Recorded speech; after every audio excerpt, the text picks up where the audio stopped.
নমস্কার, Rajib Kohli daily lifestyle চ্যানেলে আপনাদের আবারও স্বাগত। চলে এসেছি আজকে নতুন আরেকটি ভিডিও নিয়ে।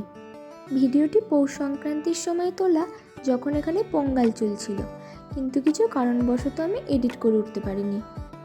আজ ব্রেকফাস্টে বানিয়েছিলাম মিল্কশেক। পৌষ সংক্রান্তির দিন আমরা কোনো পিঠে বানাইনি, আমরা পিঠে বানাতেও পারি না।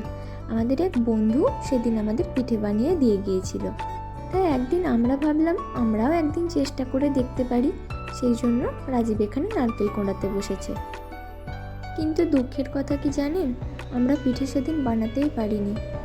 বানাতে চেয়েছিলাম পাটিসাপটা ওই সুজি আর ময়দা দিয়ে, কিন্তু মনে হয় ওই ব্যাটারটা মাখার কোনো গন্ডগোল হয়েছিল, সেই জন্য পাটিসাপটাগুলো উল্টাতেই পারিনি। তাই আর সেই ভিডিও ক্লিপসগুলো নিইনি। মন তো খুব খারাপ হয়ে গেল। তাই কি আর করার, সন্ধ্যের দিকে বেরোলাম একটু ঘুরতে। দেখুন দোকানের সামনেটা কি সুন্দর সাজিয়েছে।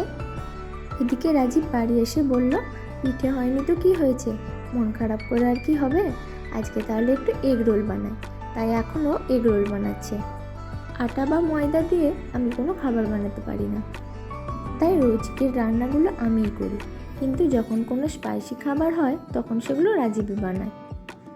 এই দেখুন ওর এগরোল বানানো হয়ে গেছে। এখন এগুলো সুন্দর করে ডেকোরেট করছে।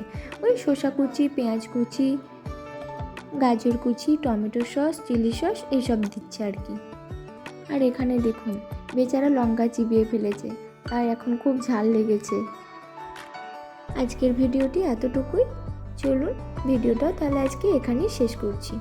ধন্যবাদ সকলকে আমার নতুন ভিডিওটি দেখার জন্য। সকলে ভালো থাকবেন, সুস্থ থাকবেন। ভিডিওটি ভালো লাগলে চ্যানেলটি সাবস্ক্রাইব করে একটি লাইক করে দেবেন। দেখা হবে খুব শীঘ্রই নতুন আরেকটি ভিডিওতে।